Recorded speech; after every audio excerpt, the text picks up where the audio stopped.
A $700 water heater at the big box store and the one off your plumber's supply house shelf can wear the exact same badge. Different machines. And sometimes the good one is cheaper. Remember the word anode. It comes back, and it decides everything.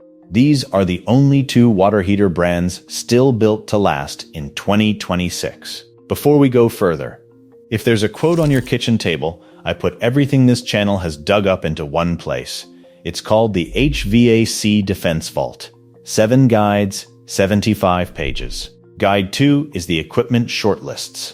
The exact water heater model lines worth your money, named, and the ones to walk past. $29.99 instead of $49.99 while it's launch pricing. 30-day money back, keep the files anyway. Link below at coilexposed.com. Now that same badge, 2 different machines. 3 companies build almost every water heater in this country, and only one refuses to sell you one. 2 names make this list. Bradford White and one line hiding inside Rheem. That's it. You get the badge map, why both survived. And the one variable that flips the entire answer. That last one is the secret. Stay for it. Rheem, A.O. Smith, Bradford White. Rheem built the GE badged heaters sitting in Home Depot. GE never made a water heater. They rented out the name. A.O. Smith owns State, American, and Reliance, and A.O. Smith built the Whirlpool units Lowe's sold for years. In 2017, Lowe's put out a press release announcing it was dropping the Whirlpool badge and selling A.O. Smith's signature instead. Same factory, new sticker. 3 quotes with 3 different names is usually 2 factories wearing different labels. The fair shake, consolidation isn't automatically rot. Scale buys better steel and better testing than a small shop can. But Scale ships defects at Scale too. In November 2018, the Consumer Product Safety Commission recalled about 616,000 low-NOx gas heaters across 7 badges at once. American, A.O. Smith, Kenmore, Reliance, State, Craftmaster, Whirlpool, one burner screen. 7 names. The badge is marketing. The build is upstream of it. Which brings us to the thing everybody repeats about the box store. You've heard the big box version of a brand is built thinner. Same name, cheaper steel. I went looking for the spec sheet that proves it. It doesn't exist. Rheem doesn't publish tank thickness on either line. I'm not selling you a story I can't check. Here's what actually differs. In writing.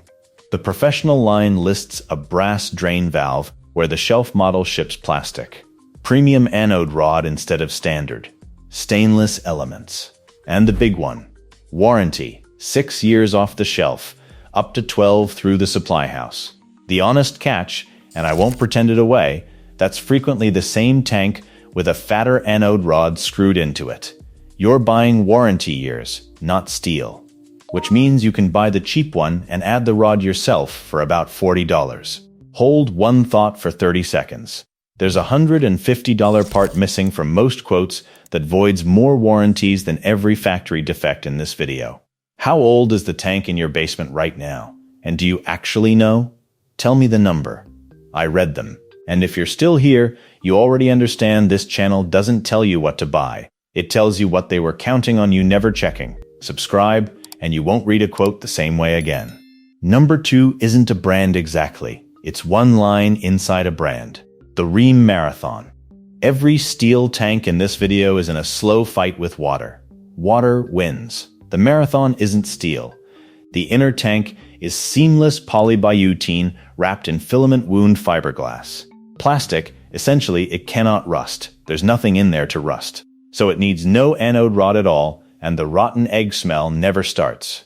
Rheem's own literature carries a lifetime tank warranty, not 10 years. Lifetime, the honest catch, and it's a real one, it's electric only. No gas Marathon exists. The insulation is thick, so it may not fit the closet your old one came out of. And a 50-gallon runs $1,000 to $1,300 for the unit alone. $400 buys a steel tank at the store. It barely exists on shelves. Wholesale and utility programs only. Run the math over 20 years instead of 10 and it wins. Your call. But there's a reason it isn't number 1. Number 1. Bradford White. And here's the loophole. You cannot buy one.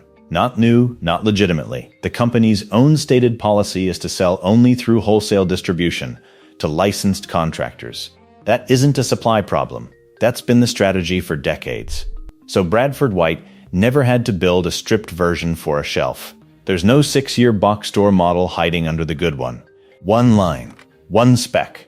Installed, a 50-gallon gas swap lands $1,200 to $2,000.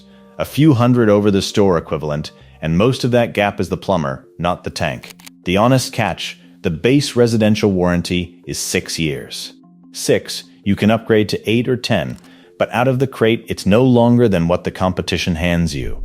And when it fails, you don't call Bradford White. You call the contractor who bought it. So, is it worth it? Here's the part that flips the answer. This is the anode rod I told you to remember. Every steel tank has one. A rod of magnesium or aluminum hanging inside, more reactive than the steel around it.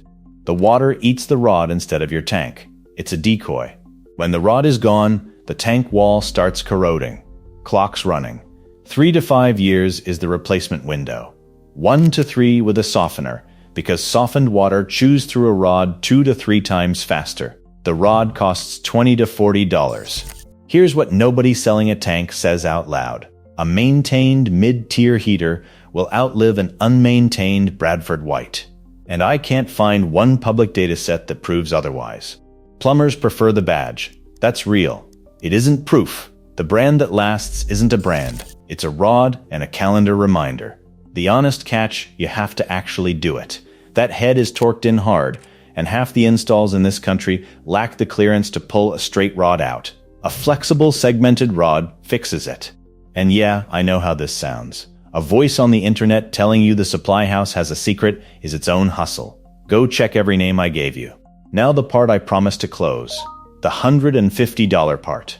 The expansion tank. On a closed system, heated water has nowhere to expand and pressure spikes every cycle. Rheem's own technical bulletin says thermal expansion accelerates tank leakage and shortens heater life, and that the damage isn't covered under warranty. So here's what you say at the kitchen table. Is my system closed? And does this quote include an expansion tank, a new T&P discharge line, the permit and haul away? If he says you don't need one, ask him to write that on the quote. Then one more. Which line is this? The wholesale model or the shelf model? Ask to see the spec sheet. A good one hands it over. That's the tell. The point was never to scare you out of buying. It was to walk you in already knowing the game. The 12-year tank was never 12 years of better steel. It was the years they were betting you'd never spend $40 to buy yourself. Next one is air conditioners. The only 4 brands worth buying in 2026, and the $3,000 spread hiding identical compressors. YouTube thinks you'll like this video, so click it. And if you made it to the end, you already know more than they'd like you to. Subscribe.